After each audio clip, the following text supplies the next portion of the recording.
दोस्तों, आज हम रियल स्टोरी पर based movie land of mines को एक्सप्लेन करेंगे। यह फिल्म एक वॉर थ्रिलर फिल्म है जिसे 2015 में रिलीज किया गया था और IMDb पर इसकी रेटिंग 7.8 है। तो चलिए कहानी की शुरुआत करते हैं। यह कहानी दूसरे विश्व युद्ध खत्म होने के बाद की है, जब डेनमार्क 5 साल की गुलामी झेलने के बाद जर्मनी से आजाद हो चुका है, जिसके बाद सभी जर्मन सोल्जर्स अपने वतन वापस लौट रहे हैं। तभी सार एंट कार्ल की नजर एक सोल्जर पर पड़ती है जो डेनमार्क का फ्लैग अपने साथ लेकर जा रहा था। यह देखकर कार्ल को बहुत गुस्सा आ जाता है और वह उस सिपाही को बुरी तरह पीटने लगता है, क्योंकि जर्मन पहले ही डेनमार्क से बहुत कुछ लूट चुके हैं। इसीलिए कार्ल जर्मन से नफरत करता है। फिर वह उस झंडे को कार में रखकर वेस्ट कोस्ट की तरफ जाता है, जहां जर्मन ने पूरे बीच पर लैंड माइंस बिछा रखी है। वह फ्लैग लगाकर एरियाज को मार्क करता है। वहीं दूसरी तरफ हम कुछ जर्मन सिपाहियों को एक ट्रक में जाते हुए देखते हैं, जिन्हें वॉर खत्म होने के बाद बंदी बना लिया गया है। फिर उन्हें ब्रिटिश कमांडर जेनसन के सामने पेश किया जाता है। जेनसन उन सिपाहियों से कहता है कि यहाँ जर्मन को कोई पसंद नहीं करता, इसीलिए तुम्हारे साथ कोई हमदर्दी नहीं भरती जाएगी। अब से तुम हमारे ऑर्डर्स को ही फॉलो करोगे। फिर वह एक मैप के जरिए सभी को समझाने लगता है कि जर्मन ने वेस्ट कोस्ट पर लगभग 22 लाख लैंड माइंस को प्लांट किया है, जिन्हें बाहर निकालने के लिए जर्मन कैदियों का इस्तेमाल किया जाएगा। लेकिन इनमें से कोई भी सैनिक माइंस को डिसआर्म करना नहीं जानता था, जिसके बाद जेनसन उन्हें माइंस को डिफ्यूज करने की ट्रेनिंग देता है और समझाता है कि यहाँ गलती करने की कोई गुंजाइश नहीं है। एक छोटी सी गलती तुम्हारे चिथड़े उड़ा सकती है। फिर वह एक एक करके सिपाहियों को अंदर भेजता है, जहां उन्हें माइन को सक्सेसफुली डिसआर्म करके बाहर आना है। अब बारी बारी से सोल्जर्स अंदर जाते हैं और माइन को डिजर्न करने के बाद बाहर आते हैं, लेकिन इनमें से एक सोल्जर काफी डर जाता है। माइन को डिफ्यूज करते समय उसके हाथ कांपने लगते हैं। इसी दौरान वहां एक तेज धमाका होता है और इस हादसे में उस सोल्जर की मौत हो जाती है। ये नजारा देखकर बाकी सिपाही भी डर जाते हैं। अब हम देखते हैं कि जो सिपाही टेस्ट में पास हुए थे, उन्हें माइंस को डिसआर्म करने के लिए बीच पर भेज दिया जाता है, जहां ये लोग सार्जेंट कार्ल के अंडर काम करेंगे।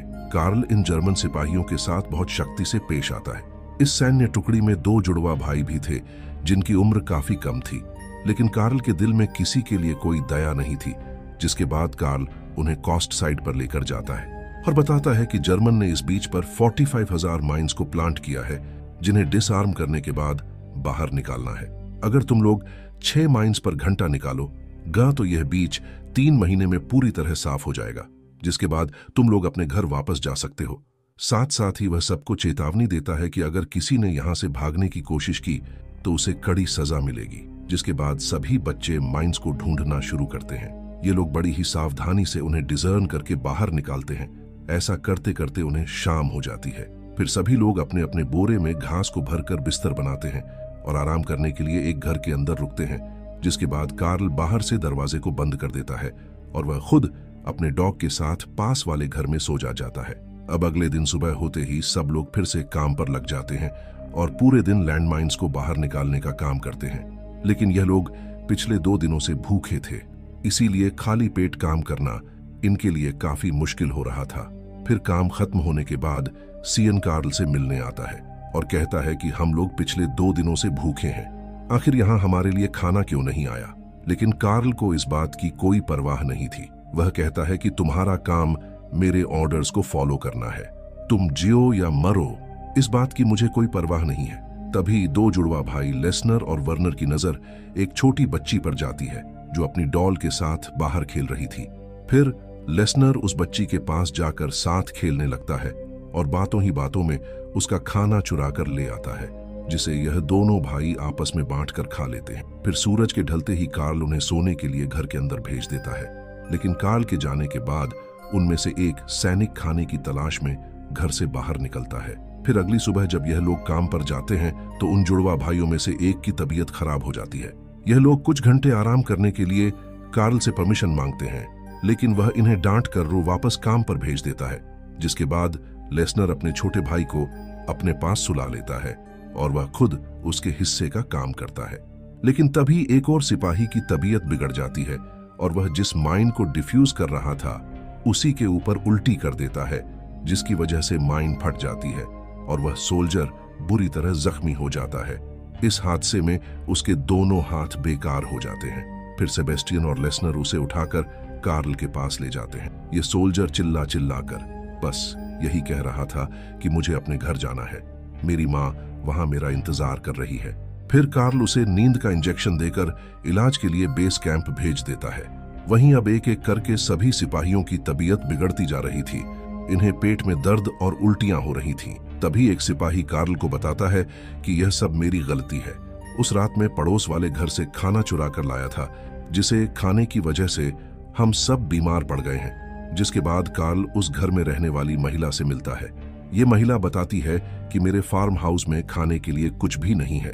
इन बच्चों ने शायद चूहों को खिलाने वाला खाना खा लिया है, शायद इसीलिए यह सब बीमार पड़ गए हैं। अब सार्जेंट सभी को समंदर का खारा पानी पिलाकर उल्टियां करवाता है, साथ ही उन्हें ताजा पानी से भी नहलाता है। लेकिन सेबेस्टियन ने वह खाना नहीं खाया था, इसीलिए वह बिल्कुल ठीक था। तभी वह कार्ल को लकड़ी से बना हुआ एक जाल दिखाता है, जिसकी मदद से वो लोग माइंस को आसानी से ढूंढ सकते हैं और साथ ही इससे हादसे होने का खतरा भी काफी कम हो जाएगा। लेकिन कार्ल उसकी सराहना करने की बजाय उसे डांट कर अंदर भेज देता है। फिर अगली सुबह उस घायल सोल्जर को देखने वह बेस कैंप जाता है, जहां मौजूद नर्स बताती है कि हम बेलहेम को नहीं बचा पाए, कल रात उसकी मौत हो चुकी है। जिसके बाद कार्ल वहां से कुछ खाना चुराकर अपनी कार में रख लेता है, लेकिन उसका कैप्टन जेनसन उसे ऐसा करते देख लेता है। फिर कार्ल बीच पर पहुंचकर जर्मन को खाना देता है, जिसे खाकर सभी बच्चे अपना पेट भरते हैं। फिर कार्ल कहता है कि मेरे पास दो खबर हैं, एक अच्छी और एक बुरी। अच्छी खबर यह है कि बिल हेबिन तुम्हें अब 1 घंटे में 8 माइंस को बाहर निकालना होगा। दरअसल कार्ल बलहम के बारे में सबसे झूठ बोलता है ताकि इन लोगों का मनोबल ना टूट जाए और यह लोग जल्दी से जल्दी काम खत्म करके अपने अपने घर वापस लौट सकें। अब सभी लोग सेबेस्टियन के बनाए हुए मॉडल से ही काम करते हैं, जिससे माइंस को बाहर निकालने में काफी आसानी हो रही थी। अब एक रात जब सभी बच्चे सो रहे थे, तभी कैप्टन जेनसन अपने ब्रिटिश सोल्जर्स के साथ बीच पर आता है। यह लोग जर्मन सेपा भाइयों के साथ बहुत ही गंदा सलूक करते हैं। दरअसल वह इन्हें खाना खाने की सजा दे रहा था, जो कार्ल ने इन्हें लाकर खिलाया है। उसके सिपाही इनके ऊपर पेशाब करते हैं और उन्हें हर तरह से प्रताड़ित करने की कोशिश करते हैं। तभी कार्ल लाकर उन्हें रोकता है और कहता है कि कोस्ट को साफ करने के लिए मुझे इन सिपाहियों की जरूरत है। जनसन कहता है कि तुमने जर्मन को हमारी किचन से खाना चुराकर खिलाया है, जिसके यह लायक नहीं है। सार्जेंट कहता है कि यह सिपाही अभी बच्चे हैं, अगर खाएंगे नहीं तो काम कैसे करेंगे, और वैसे भी वह खाना में अपने डॉग के लिए लाया था। कार्ल कहता है कि मुझे कोस्ट को साफ करने के लिए कुछ तजुर्बेदार लोग चाहिए, लेकिन जॉनसन का मानना था कि जर्मन की फैलाई गंदगी वे खुद ही साफ करेंगे। अब अगले दिन सस्ती जब माइन को डिसआर्म कर रहा था, तभी वह देखता है कि 2 माइंस आपस में जुड़ी हुई हैं। फिर वह चिल्लाकर अपने बाकी साथियों को बताता है कि माइंस को बाहर मत निकालना, लेकिन तेज हवा चलने की वजह से वर्ना तक उसकी आवाज नहीं पहुंचती। इसीलिए वर्नर माइन को बाहर खींच लेता है, जिसके निकलते ही एक बड़ा धमाका होता है और लेसनर के जुड़वा भाई बर्नर की मौत हो जाती है। अपने भाई को मरता देख लेसनर अपना आपा खो देता है। वह उसे हर जगह ढूंढने की कोशिश करता है, लेकिन धमाके में वर्नर का कहीं नामो निशान नहीं बचा था। फिर बाकी सोल्जर्स उसे कार्ल के पास लेकर जाते हैं, जो उसे नींद का इंजेक्शन लगाकर सुला देता है। लेकिन अपने भाई के मरने से लेसनर को गहरा सदमा पहुंचा था। वह बार बार बीच पर जाकर अपने भाई को ढूंढने की जिद कर रहा था, लेकिन कार्ल जैसे तैसे करके उसे सुला देता है। फिर वह सटीन को देखता है, जो दूर पहाड़ी पर अकेला बैठा था। कार्ल उसके पास जाता है और बताता है कि मैंने तुम सबसे झूठ बोला था कि वेलहैम जिंदा है। दरअसल उस हादसे में उसकी भी मौत हो चुकी है। सटीन कहता है कि मैं यह पहले से जानता हूं, तुमने हमसे झूठ इसलिए बोला ताकि हम लोग बीच को साफ करके अपने घर वापस जा सके। वहीं अब कार्ल को भी जर्मन बच्चों से लगाव होने लगा था, इसीलिए वह इन बच्चों को खाना लेने के लिए एक बार फिर बेस कैंप जाता है। इस बार मैं अपने साथ एक फुटबॉल भी लाया था, जिसके साथ खेलकर सब लोग खूब मनोरंजन करते हैं। कार्ल भी उनके साथ काफी घुल मिल जाता है, लेकिन लेसनर उनके साथ नहीं खेलता। वह अपने भाई की मौत के बाद ज्यादातर अकेला रहता है। उसी समय यहाँ 2 और नाजी सोल्जर्स आते हैं, जिन्हें जनसन ने यूनिट ज्वाइन करने के लिए भेजा है। अब जब ये लोग फुटबॉल खेलकर वापस लौट रहे थे, तभी कार्ल अपने हाथ में लगी बॉल को दूर फेंकता है। जब उसका डॉग बॉल लेने जाता है तो अचानक धमाका होता है। जिसमें कार्ल के डॉग की मौत हो जाती है। अपने डॉग की मौत के बाद कार्ल काफी गुस्से में था, क्योंकि जिस एरिया में ब्लास्ट हुआ था मैप के हिसाब से वह एरिया क्लीन हो चुका था, जिसके बाद वह सभी सिपाहियों को लाइन में खड़ा करता है। उस एरिया की जिम्मेदारी लुडविग की थी। वह कार्ल को यकीन दिलाता है कि उसने माइंस को ठीक से गिना था, लेकिन कार्ल उसकी बातों पर भरोसा नहीं करता। अब वह लुडविग के साथ वैसे ही बिहेव करता है जैसे अपने डॉग के साथ किया करता था। कार्ल कहता है कि मैंने तुम लोगों पर भरोसा करके गलती कर दी। इस बीच को पूरी तरह साफ करने की जिम्मेदारी मेरी है। अगर किसी आम आदमी के साथ ऐसा हादसा हुआ तो मुझे ऊपर जवाब देना होगा। इसीलिए वह माइंड क्लियरेंस की पुष्टि के लिए सभी जर्मन को बीच पर घुमाता है, ताकि अगर कोई लैंड माइन बची है तो वह अभी ब्लास्ट हो जाए। अब सभी जर्मन पूरे बीच पर मार्च करते हैं, लेकिन खुशकिस्मती से यहाँ कोई माइन नहीं बची थी।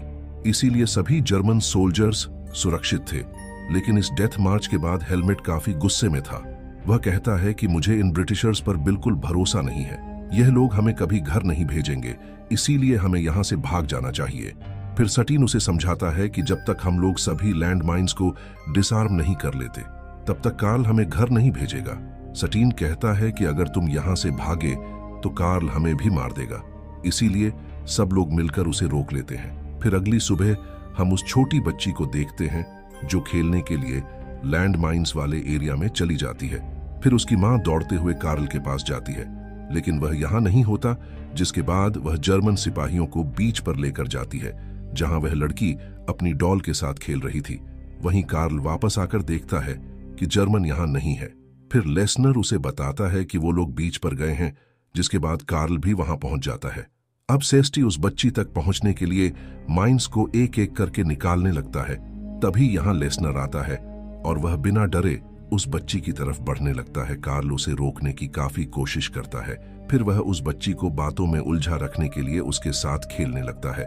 उधर सटीन भी माइंस को क्लियर करके उन तक पहुंच गया था, जिसके बाद लेसनर उस बच्ची को गोद में उठाकर सवस्न को दे देता है। लेकिन वह खुद वापस नहीं लौटता, क्योंकि अपने भाई को खोने के बाद वह बहुत अकेला हो गया था। इसीलिए वह अब लैंड माइन्स वाले एरिया में जाने लगता है। सब लोग उसे रोकने की काफी कोशिश करते हैं, लेकिन वह किसी की भी बात नहीं सुनता। तभी एक तेज धमाके के साथ लेसनर भी इस दुनिया को अलविदा कह देता है। इस घटना के बाद सेस्टी भी बुरी तरह टूट चुका था। फिर कार्ल उसके पास आता है और उसे हिम्मत बनाते हुए कहता है कि टीम को तुम्हारी जरूर जरूरत है। मुझे यकीन है कि एक दिन तुम लोग जरूर घर पहुंच जाओगे। हालांकि कार्ल खुद भी काफी परेशान रहने लगा था। वह जानता था कि बेशक जर्मनी हमारा दुश्मन रहा है, लेकिन यह सोल्जर्स अभी बच्चे हैं। इन्हें नहीं पता कि यह क्या कर रहे हैं। अब अगले दिन हम 4 बच्चों को बीच साफ करते हुए देखते हैं, जबकि 6 सोल्जर्स माइंस को ट्रक में लोड कर रहे थे। लेकिन यह लोग नहीं जानते थे कि इनमें से एक माइन पूरी तरह डिसआर्म नहीं हुई है। इसी दौरान यहाँ एक बहुत ही बड़ा ब्लास्ट होता है जिसमें सभी माइंस एक साथ ब्लास्ट हो जाती हैं और 6 जर्मन सोल्जर्स मारे जाते हैं। धमाके की आवाज सुनकर कार्ल और बाकी जर्मन ट्रक की तरफ भागते हैं, लेकिन यहाँ किसी भी सोल्जर का नामो निशान नहीं बचा था। जिसके बाद कार्ल उन 4 बच्चों को लेकर वापस आता है। वह नहीं चाहता था कि यह 4 बच्चे भी किसी हादसे का शिकार हो जाएं, इसीलिए वह उन्हें ट्रक में बिठाकर घर भेज देता है। फिर वह जनसन से मिलने वेस कैंप जाता है और कहता है कि मुझे कुछ एक्सपीरियंस्ड लोगों की जरूरत है। लेकिन जेनसन पहले से ही जानता था कि कार्ल ने बच्चों को वापस भेज दिया है, इसीलिए वह ट्रक रुकवाकर उन्हें वापस बुला लेता है। जनसन कहता है कि जब तक यहाँ के सभी बीच पूरी तरह साफ नहीं हो जाते, तब तक कोई भी जर्मन अपने घर नहीं जा सकता। कार्ल उसे समझाने की काफी कोशिश करता है कि वह 4 अभी बच्चे हैं, लेकिन जेनसन उसकी कोई बात नहीं सुनता। जिसके बाद कार्ल गुस्से में यहाँ से चला जाता है। वहीं हम 4 बच्चों को देखते हैं जिन्हें लैंडमाइंस निकालने के लिए जेनसन ने फिर से बीच पर भेज दिया है। तभी वहां के ऑफिसर को कार्ल का लेटर मिलता है और वह उन 4 को ट्रक में बिठाकर यहाँ से वापस भेज देता है। फिर कार्ल सवतीन लूडविंग हेलमेट और रोड लॉफ को ट्रक से नीचे उतारता है और बताता है कि यहाँ से 500 मीटर आगे जर्मनी का बॉर्डर है, जिसे पार करने के बाद तुम लोग आजाद हो जाओगे। जिसके बाद ये 4 बच्चे यहाँ से भाग जाते हैं, जिन्हें घर जाते हुए देख कार्ल को काफी खुशी महसूस हो रही थी। और इसी के साथ यह मूवी एंड हो जाती है। फिर कहानी के अंत में हमें बताया जाता है कि दूसरे विश्व युद्ध के दौरान 2000 जर्मन सैनिकों को बंदी बनाया गया था, जिनमें से ज्यादातर सोल्जर्स कम उम्र के बच्चे थे। ब्रिटिशर्स ने 15 लाख माइंस को बाहर निकलवाने के लिए इन कैदियों से काम करवाया। इस काम में आधे से ज्यादा जर्मन मारे जाते हैं, जबकि काफी सारे बुरी तरह इंजर्ड हो चुके थे। और इसी के साथ यह कहानी एंड हो जाती है। तो दोस्तों, यह थी कहानी लैंड ऑफ माइंस मूवी की, जो जरूर आपको पसंद आई होगी। बाकी आप कमेंट करके जरूर बताइए कि आपको यह कहानी कैसी लगी। मिलते हैं अगली वीडियो में, तब तक के लिए जय श्री कृष्ण।